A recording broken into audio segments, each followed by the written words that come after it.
घर्षण पर आधारित कुछ आंकिक प्रश्न देखिए। एक वस्तु का द्रव्यमान 1.6 किलोग्राम है। ये वस्तु m द्रव्यमान, यह वस्तु खुरदरे तल पर फिसलती है। ये खुरदरा तल है, घर्षण युक्त है, इस पर फिसलती है। घर्षण बल 12.0 न्यूटन है। घर्षण बल 12.0 न्यूटन है। इसका मतलब ये अधिकतम घर्षण बल ये है। बाह्य बल हम चलाने के लिए इधर लगाएंगे। जब सेंटर ऑफ मास देखिए गाड़ी इस वस्तु का यहां है। वस्तु का भार जिसे गुरुत्व बल कहते हैं नीचे की ओर होता है। तल की प्रतिक्रिया r ऊपर की ओर होती है। लेकिन जब हम बाह्य बल लगाते हैं इसको गति प्रदान करने के लिए, तब ये जो प्रतिक्रिया बल है, ऊर्ध्वाधर प्रतिक्रिया बल, ये सेंटर के बजाय थोड़ा सा दाईं तरफ को खिसक आता है। ये बात ध्यान रखने की है। जब हम इसे चलाने के लिए ऐसे चलाएंगे तो ऊर्ध्वाधर प्रतिक्रिया बल सेंटर से थोड़ा इधर खिसक जाता है। घर्षण बल ये है। घर्षण बल और ऊर्ध्वाधर प्रतिक्रिया बल, इन दोनों का जो परिणामी है, ये वाला एक तरह से समांतर चतुर्भुज का विकर्ण हो गया F, ये संपर्क बल या परिणामी बल कहलाता है। और परिणामी बल ऊर्ध्वाधर प्रतिक्रिया बल के साथ जो कोण बनाता है, इसे हम घर्षण कोण कहते हैं। घर्षण कोण, ये वाला कोण घर्षण कोण होता है। तो घर्षण कोण की परिभाषा पूछ ली जाए तो जिस समय वस्तु फिसल रही है, सड़क सतह का ऊर्ध्वाधर प्रतिक्रिया बल और घर्षण बल का परिणामी, ये वाला ऊर्ध्वाधर प्रतिक्रिया बल के साथ जो कोण बनाता है, वो घर्षण कोण कहलाता है। और ये घर्षण कोण निकालना हो, tan थीटा लंब बटे आधार, जितना ये है उतना ही ये है। यहां ये मतलब F बटे R, ये प्रतिक्रिया है। तो F बटे R, tan थीटा F बटे R। F बल दिया है घर्षण बल, R प्रतिक्रिया बल दिया हुआ है, क्योंकि M दिया हुआ है। M इंटू G बराबर R होता है। M इंटू G का मान 10 दिया हुआ है, तो थीटा का मान tan इनवर्स ये आ जाएगा। एक और प्रश्न देखिए।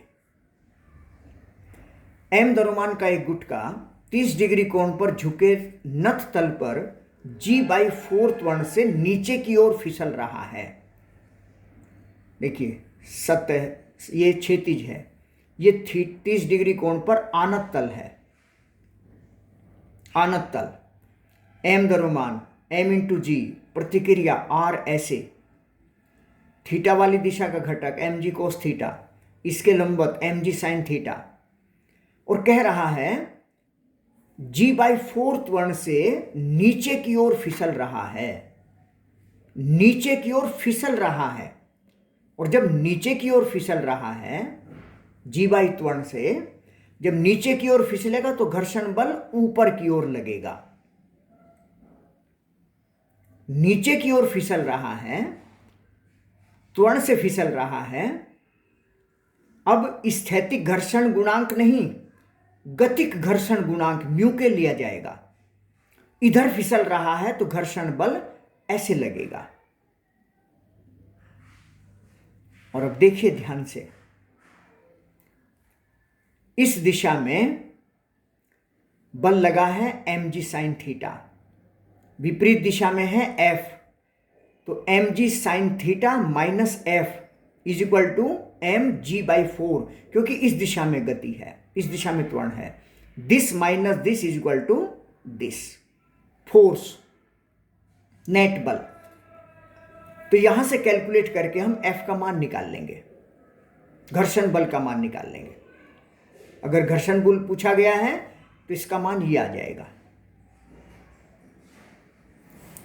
घर्षण गुणांक म्यू क्यू, गति की अवस्था की बात करते हैं।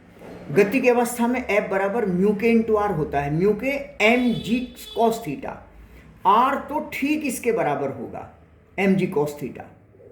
इस दिशा में कोई गति नहीं है ना, तो अगर F का मान म्यू के into are, mu K M into ji into cos 30 और म्यू के निकालना हो, म्यू के गति घर्षण गुणांक, तो देखिए बहुत आसानी से निकल जाएगा। म्यू के निकालना है, F अपॉन इधर चला जाएगा एम जी, ये पूरा का पूरा मान कोस का मान रख दिया है। घर्षण बल हमें पता था, कैलकुलेट कर लेंगे, यानी घर्षण गुणांक निकाला जा सकता है। परिणामी बल निकाला जा सकता है। परिणामी बल से ही ये त्वरण मिल रहा है, M G sine theta minus F, यही परिणामी बल है। और इस परिणामी बल से ही त्वरण पैदा हुआ है G/4, F बराबर m इंटू ए भी होता है। यानी एक सिचुएशन में बहुत तरह के प्रश्न हो सकते हैं। प्रयास किया गया है इस सिचुएशन से संबंधित कई तरह के प्रश्नों के आंसर देने का। गुटके का तल के लंबवत त्वरण, गुटके का तल के लंबवत त्वरण, तल ये है, इसके लंबवत ये है, इस दिशा में कोई त्वरण नहीं है क्योंकि इस दिशा में नेट बल 0 है। अगर mg cos 30 ज्यादा होता तो ये वस्तु सतह में धंसने लगती, r ज्यादा होता तो उड़ने लगती। बहुत महत्वपूर्ण बात है। और एक नया प्रश्न है, इसमें देखिए आनत तल पर गुटका ऊपर की ओर G/4 त्वरण से ले जाया जाना है। अभी जो हम पहले अंकित प्रश्न पढ़ रहे थे वो था कि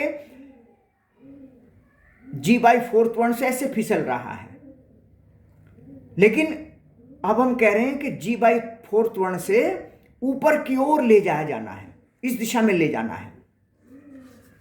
जब इस दिशा में ले जाएंगे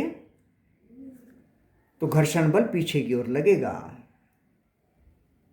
इस दिशा में फिसलेगा तो घर्षण बल इधर लगेगा, और इस दिशा में G/a त्वरण से हम ले जा रहे हैं तो घर्षण बल पीछे की ओर लगेगा। घर्षण बल तो सदैव गति का विरोध करते हैं। तो अब देखिए सिचुएशन वही है, 30 degree mg cos theta r, और ये तो एक दूसरे के बराबर होंगे ही।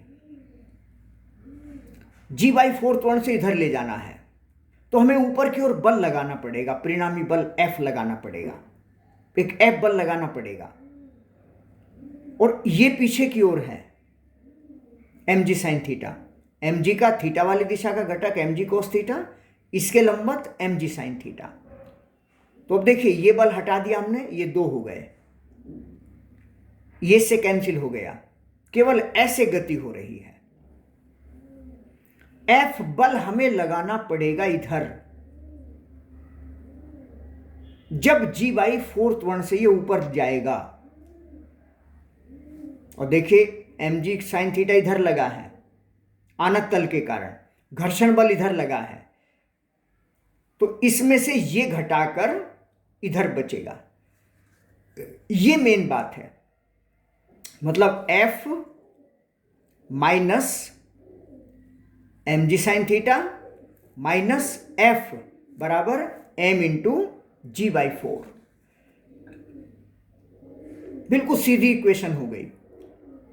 इधर त्वरित गति है तो इस दिशा में बल ज्यादा है, बल लगाना ही पड़ेगा F, इसमें से ये घटेंगे दोनों, बराबर m इंटू ए, परिणामी बल F बराबर m इंटू ए होता है।